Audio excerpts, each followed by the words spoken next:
concerned. At 3 a.m., this woman was still yelling. All the other apartment complexes were completely quiet. Their lights were out. And I'm thinking, I would really like to get a little bit of sleep right now because quite frankly, I could hear them even inside the house in my bedroom. Not them, her. And finally I got up enough nerve and I just screamed, "Woman!" I screamed it. I projected it loud enough to go from my patio, over the yard, over the fence, over the drive-through, over the other yard, over into the apartment and into her closed apartment. I yelled it. A man came out and he started to run down the steps, and I didn't know there was a man in the house this entire 3 hours that she's been screaming. True story. And I thought to myself, oh my gosh, that poor man. And I yell it again, "Woman," because she's still yelling. One more time, "Woman." It gets perfectly quiet. She comes over to the window, and without benefit of bothering to open the window to respond to me, she pulls back the curtains and yells through the window glass, "Are you talking to me?" Okay, all of a sudden I'm thinking I'm in an Al Pacino movie and maybe this might not turn out well. I said, "Yes, we can all hear you. We have all in this entire neighborhood been able to hear you for this entire time since midnight. It's now 3 o'clock. I said, "Now I'm sure you have good reason to be upset and good reason to be mad or angry. But the fact is, he's not going to hear a word you're saying.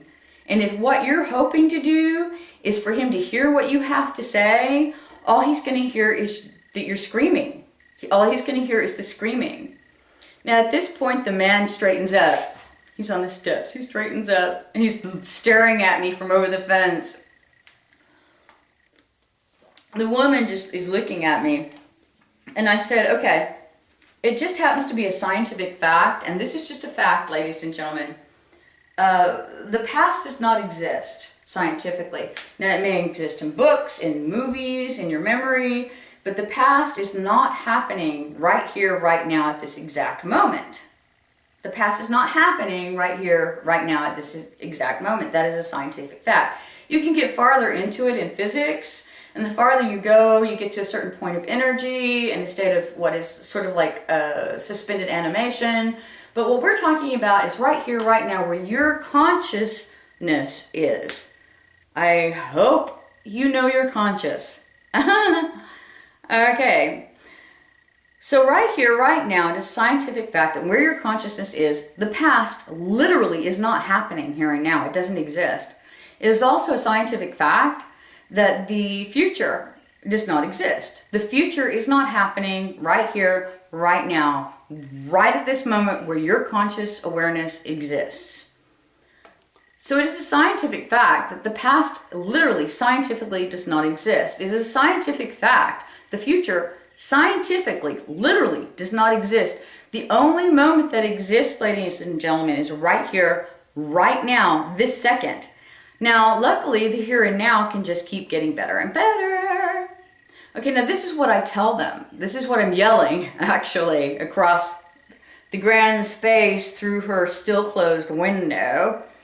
And then I said, okay, now imagine for a second that there was no past and there was no future and that there was only the present and that you could choose what you wanted to do with the present moment. Now, is this how you want this moment to be going? Let's say that there is no past, there is no future. You get to choose how this moment goes. Do you walk away? Do you speak? Do you keep yelling? But ask yourself, is this how you want it to be going? Is this your choice of what you want this moment to be going? Now at this point, the man sits down at the top of the stairs. He sits down, he's got his body close, and he's like looking at me like, "Help me, oh my God, I think I'm getting so help, this is making sense." And then I say, "Oh, wait a minute, that's right, I just told you. The past literally, scientifically does not exist. The future scientifically, literally does not exist. The only moment that is actually scientifically existing, Like I said, it can happen in books, memories, movies, that kind of sort of thing, or in your dreams, your ideas, your goals, your hopes. But the only moment that is scientifically happening is here and now. I said, that's right, that is a reality. And then I turned to the man and I pointed at him and I said, now choose.